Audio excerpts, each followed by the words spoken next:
क्या इलाज करना है कि जिंदगी में कभी आपके घर तो क्या आएगा, कभी आपके घर की तरफ देखेगा भी नहीं।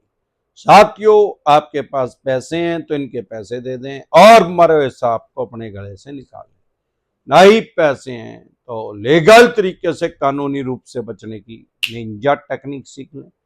अपने डॉक्टर अपने आप ना बने, जिसका काम उसी को साजे, कोई और करे तो खुद का बाजे। साथियों, सबसे पहले एक बात समझ लें, बार बार बताता हूं, हजारों बार बता चुका हूं। अगर आप मुझे अभी फेसबुक पे देख रहे हैं, फेसबुक पेज पे देख रहे हैं, इंस्टा पे देख रहे हैं, मौज पे देख रहे हैं, लिंक्डइन पे देख रहे हैं, हेलो पे देख रहे हैं, व्हाट्सएप चैनल पे देख रहे हैं, अन्य किसी ऐप पे देख रहे हैं, तो हमारा एक चैनल है यूट्यूब पे डिसेंट एडवाइस के नाम से, जिस पे मैं 4,500 से भी ज्यादा वीडियो डाल चुका हूं, सारी लोन से रिलेटेड है। आपको या आपके किसी भी यार प्यारे रिश्तेदार को लोन से रिलेटेड कोई भी दिक्कत परेशानी समस्या आ रही है तो यूट्यूब के सर्च के ऑप्शन में जाके वो प्रॉब्लम लिखे, आगे जैसे ही डिसेंट एडवाइस लिखेंगे तुरंत प्रभाव से आपकी समस्या का समाधान हो जाएगा। साथियों, हमारे देश में लोन की ईएमआई डिफॉल्ट होना क्राइम में कंसिडर नहीं होता, अपराध की श्रेणी में नहीं आता।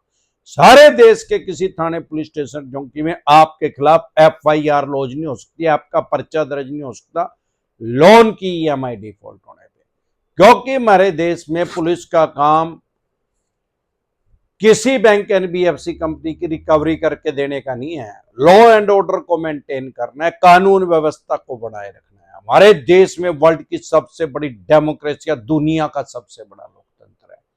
साथियों, सबसे पहले आप एक बात समझेंगे, क्या कोई भी बैंक या एनबीएफसी कंपनी रिकवरी एजेंट को आपके मकान, दुकान, फैक्ट्री, कारखाने में भेज सकता है? उसका जवाब है हाँ, लीगल तरीके से, कानूनी रूप से भेज सकता है। क्या वो किसी थर्ड पार्टी को हायर करके आपके घर भेज सकता है या दुकान, फैक्ट्री, कारखाने में? उसका जवाब है हाँ, वो थर्ड पार्टी को भी हायर कर सकता है, क्योंकि उसके पास ओन रोल एम्प्लाई इतने नहीं होते। अगर वो ओन रोल इतने लगाने लग जाए तो वो लॉस में चला जाएगा, घाटे में चला जाएगा। अब सवाल ये आता है, क्या कोई bank, NBFC company hard recovery कर सकता है? उसका जवाब है नहीं, हमारे देश में हार्ड रिकवरी अलाउड ही नहीं है। क्या कोई आपकी सोशल इंसल्ट करवा सकता है? बैंक, एनबीएफसी कंपनी सामाजिक प्रतिष्ठा को खराब कर सकता है? उसका जवाब है नहीं। अगर कोई ऐसा कर रहा है तो उसके खिलाफ एफआईआर लॉन्च होगी, उसका पर्चा दर्ज होगा। क्योंकि जब भी कोई रिकवरी एजेंट आपके घर आएगा, सबसे पहले आपको उस बैंक को इंटीमेट करना पड़ेगा, बताना पड़ेगा, टेलीफोनिकली, व्हाट्सएप पे, टेक्स्ट मैसेज से या मेल से। आपसे अपॉइंटमेंट लेनी पड़ेगी। ऐसा नहीं है कि किसी भी टाइम उठा के आ जाएगा, आपकी सुविधा के अनुसार आएगा, आप जो टाइम दोगे उस टाइम आएगा। अब आपसे अपॉइंटमेंट लेने के बाद एक विजिटिंग लेटर इशू करना पड़ेगा, आपके घर आने की पावर। फॉर एग्जाम्पल भाई, सबसे पहले तो कोई भी आपके घर या मकान, दुकान, फैक्ट्री, कारखाने पे आएगा, उसके पास आई कार्ड होना चाहिए। अब वो कह रहा है जी मेरे पास तो थर्ड पार्टी का आई कार्ड है, वो आपके घर, मकान, दुकान, फैक्ट्री, कारखाना जहां भी आपने बुलाया आ गया, वो आपको आई कार्ड दिखा रहा है, आपको आई कार्ड दिखा नहीं है तो कहते चल। अगर वो कह रहा है मैं उस बैंक से आया हूं, आपने उसके इतने पैसे देने, अरे छोड़, मन तो सारे देश के देने भाई। आप बताओ ना, आपके पास क्या अधिकार है? आप कौन से तरीके से आए हो? लॉफुल तरीके से तो आओगे, अनलॉफुल तरीके से तो मैं चोरी का पर्चा दर्ज करवा दूंगा, डकैती का करवा दूंगा। सबसे पहले उसका आई कार्ड देखो। अगर आई कार्ड है और थर्ड पार्टी का है, उस बैंक का ही आई कार्ड नहीं, तो कह दे भाई अथोराइज लेटर दिखा कि उस बैंक ने आपकी कंपनी को अथोराइज किया है रिकवरी करने के लिए। नहीं दिखा पा रहा है, उसको भगा दो, कोई बात करने की जरूरत नहीं। अगर ले आए तो उसको कहो भाई मेरे घर विजिटिंग लेटर दिखाने का। फॉर एग्जाम्पल, आप किसी मेट्रो सिटी में रहते हैं, वहां तो ऐसी ब्रांच भी है 10-12 हजार आदमी भी काम करते हैं। अब 10-12 हजार आदमियों के पास आई कार्ड है, जो भी उस ब्रांच में काम कर रहा है, चाहे वो स्वीपर है, चाहे वो पीएन है, चाहे वो गार्ड है, चाहे वो होम गार्ड है, या वो ब्रांच हेड है, चाहे वो रीजनल हेड है, चाहे वो जोनल हेड है, कोई भी है, कैशियर है, कोई भी पोस्ट पे उसके पास आई कार्ड है। अब क्या उन 10,000 आदमियों के पास पावर आ गई आपके घर आने की? उसका जवाब है नहीं। तो किसके पास पावर आई? जिसको बैंक विजिटिंग लेटर इशू करेगा, विजिटिंग लेटर दिखा, है नहीं तो कहते भागे यहां से। अगर वो भी ले आया तो कह दे भाई डीआरए का लाइसेंस दिखा, डेब्ट रिकवरी एजेंट का। बैंक ने, उसके पास आई कार्ड भी है, बैंक ने विजिटिंग लेटर भी इशू कर दिया, और उसके पास डीआरए का लाइसेंस होना मैंडेटरी है, जरूरी है। बिना डीआरए के लाइसेंस के हमारे देश में कोई रिकवरी का काम ही नहीं कर सकता। डीआरए की फुल फॉर्म क्या है? डेब्ट रिकवरी एजेंट।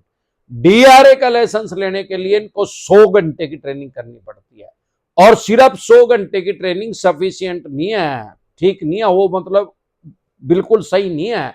उसके बाद भी एक पेपर देना पड़ता है, उसको क्लियर करना पड़ता है एग्जाम को, और उसके बाद अगर वो पास होते हैं उनको लाइसेंस मिलता है, अदरवाइज लाइसेंस ही नहीं मिलता।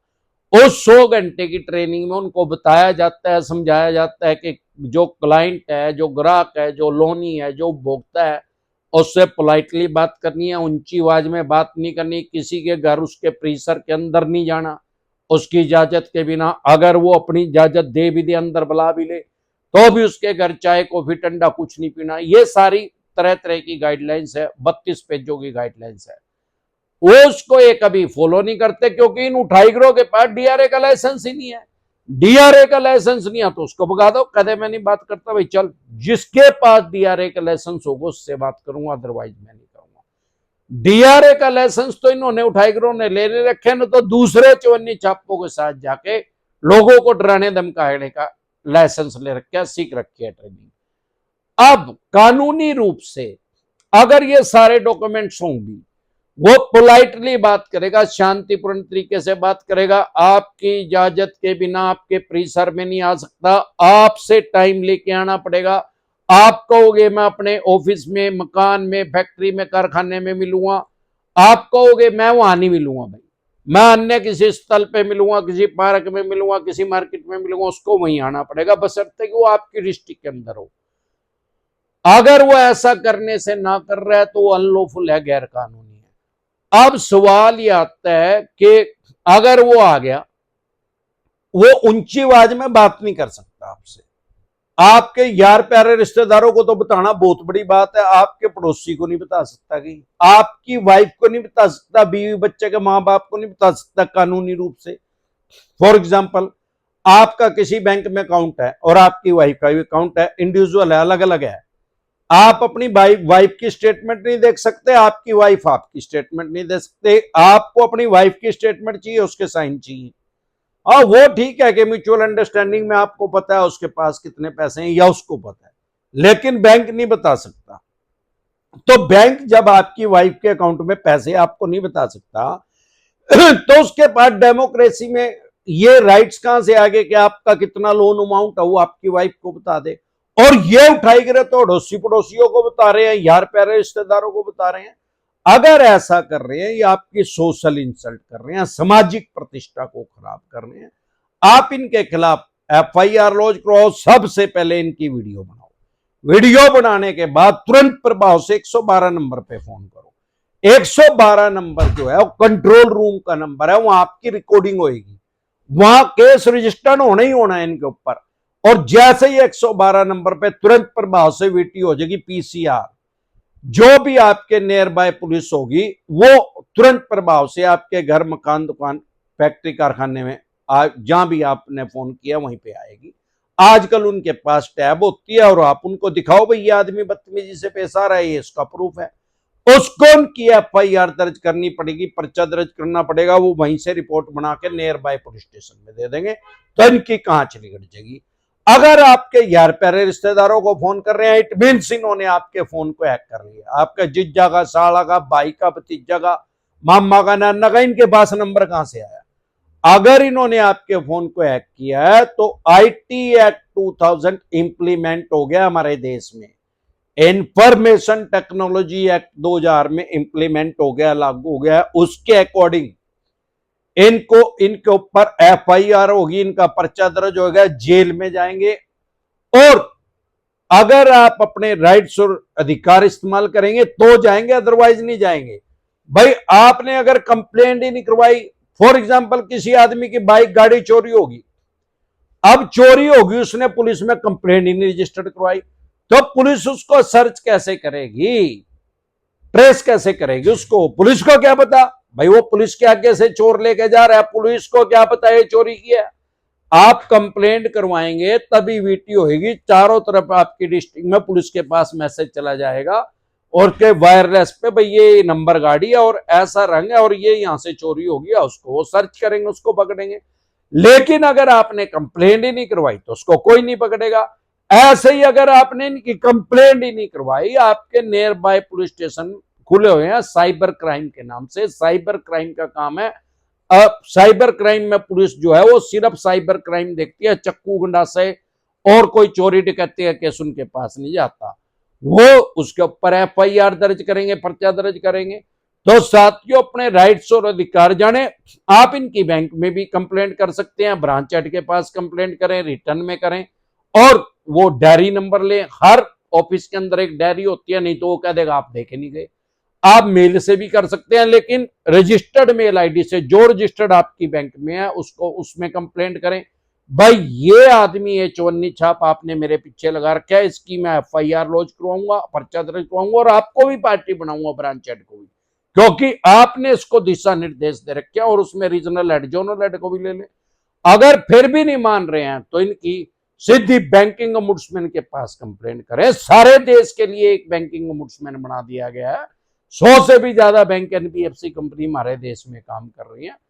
किसी की भी कंप्लेंट आप उसी बैंकिंग ओम्बुड्समैन के पास कर सकते हैं और 24 घंटे में आपकी समस्या का समाधान होगा।